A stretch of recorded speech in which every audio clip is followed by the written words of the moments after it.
If, in the coming days, the EU does finally give the go-ahead for Brexit negotiations to move to talk of trade and transition, get ready for an anticlimax. Rather than rolling full speed ahead as the UK would like, I've been told the EU will call for a period of reflection in January.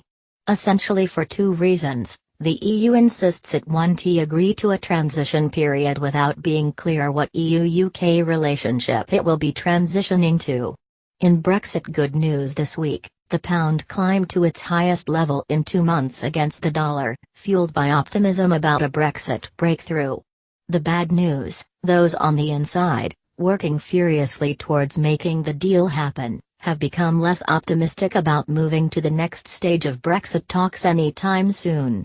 All important now is whether EU leaders will decide that sufficient progress has been made on the three key divorce issues: the financial settlement, Ireland and citizens' rights. The pendulum could still swing either way and time is running out. An EU-imposed deadline expires this Monday, by which time Brussels told the UK it had to take a leap forward on Ireland and the money issue. There is widespread acceptance of progress on citizens' rights or forget broader Brexit talks for months.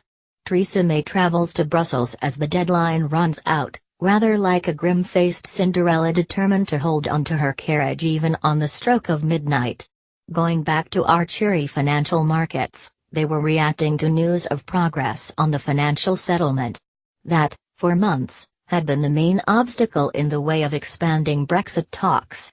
And yes, now the purse strings seem to be loosening in Downing Street. Diplomats in Brussels are suddenly smiling secretively, rather than pursing tight lips, when asked by journalists about the so-called Brexit bill. But a deal hasn't yet been finalized and there's still plenty of room for those 2 steps back after the 1 step forward. Amongst other things, Brussels angrily rejects the British insistence that money paid must be linked to a future trade deal with the EU.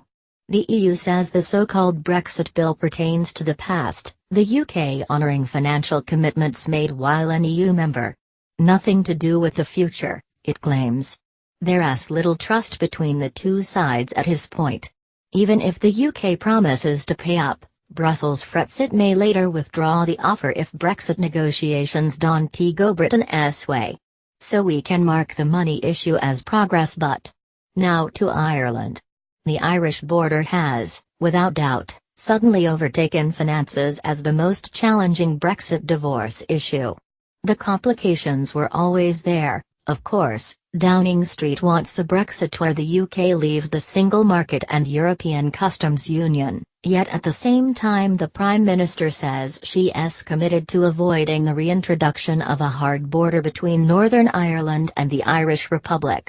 That feels very square peg, round hole when you think that Northern Ireland will be part of the post-Brexit UK that may or may not work out a trade deal with the EU. While the Republic of Ireland remains a member of the European Union.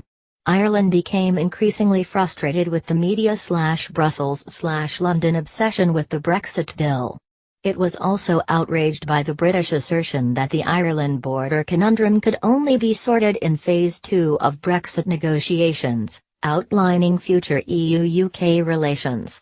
Irish diplomats told me in indignant tones that they felt the British government viewed the border problem in purely economic terms rather than fully appreciating the potentially explosive socio-political consequences a hard border would probably have. British diplomats sounded equally indignant. They regard the Irish demand now, in December, for written commitments that there will be no regulatory divergence across the border as impossible. They also bristle at any suggestion that the UK government might be cavalier about the future of the Good Friday Agreement signed in 1998, ending decades of conflict in Northern Ireland. Relations between London and Dublin are tricky historically but had become warmer than they'd been in a long, long time. Before Brexit. Now a deep frost lies between the two capitals. It seems absurd now to think back to the immediate aftermath of the Brexit vote, when there was a suggestion Ireland might mediate informally between the UK and the EU. Its understanding and close relations with both sides was thought to run so deep.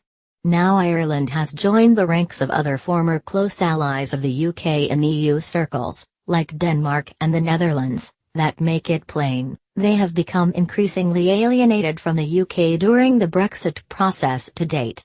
So, all things considered, will the EU give the green light this December to start Brexit talks on transition and on trade?